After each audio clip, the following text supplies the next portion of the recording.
জয় যিশু। প্রথম পাঠ প্রবচন গ্রন্থ 30 অধ্যায় 5 থেকে 9 পদ। আমায় না দিও দারিদ্র, না দিও সম্পদ, দাও শুধু সেই খাদ্যটুকু যা প্রয়োজন আমার। প্রজ্ঞা এই কথা বলছে, শুনো বৎস আমার, ঈশ্বরের প্রতিটি বাণী সত্য বলে প্রমাণিত। তার শরণাগত সকলেরই তিনি যেন রক্ষা ফলক। তার বাণীতে কিছুই যোগ করো না তুমি, পাছে তিনি তোমাকে তিরস্কার করেন, পাছে তুমি মিথ্যাবাদী বলে প্রতিপন্ন হও।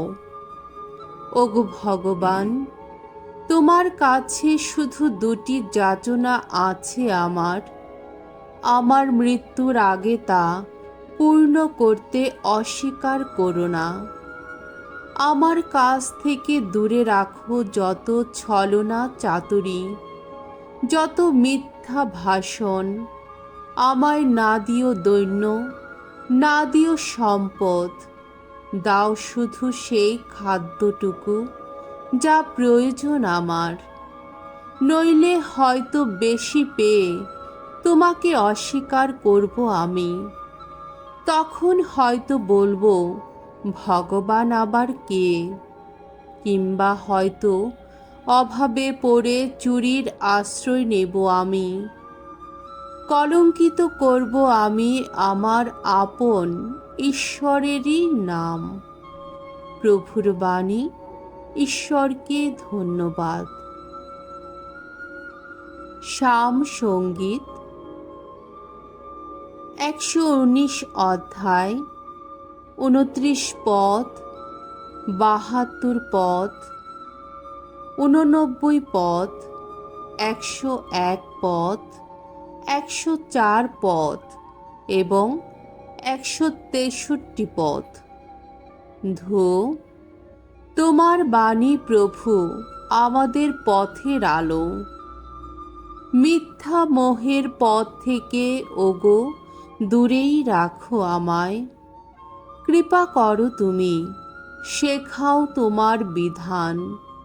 হাজার হাজার সোনা ও রূপোর টাকার চেয়ে তোমার শোনানো বিধান বচন আমার কাছে তো অনেক মূল্যবান। ওগো ভগবান, তোমার বাণী চিরকালেরই বাণী, স্বর্গলোকে অটল তার ভিত্তি। তোমার বাণী পালন করতে চাই বলে কোনো কুপথে পা বাড়াই না আমি, দূরে দূরেই থাকি। তোমার আজ্ঞাবলী আমার চিত্তে জাগায় বিচার বোধ, তাই আমি ঘৃণার চোখেই দেখি সকল মিথ্যাচার। মিথ্যাকে আমি কত ঘৃণা করি, চরম ঘৃণাই করি। ভালোবাসি আমি তোমার বিধান বাণী।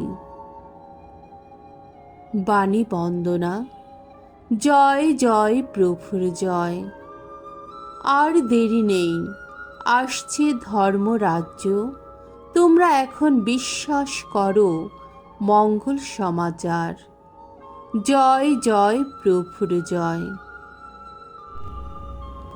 মঙ্গল সমাচার। লোক রচিত মঙ্গল সমাচার 9 অধ্যায় 1 থেকে 6 পদ। প্রভু যীশু তার শিষ্যদের ঐশ্ব রাজ্যের বাণী প্রচার করতে আর পীড়িত মানুষকে রোগমুক্ত করতে পাঠালেন।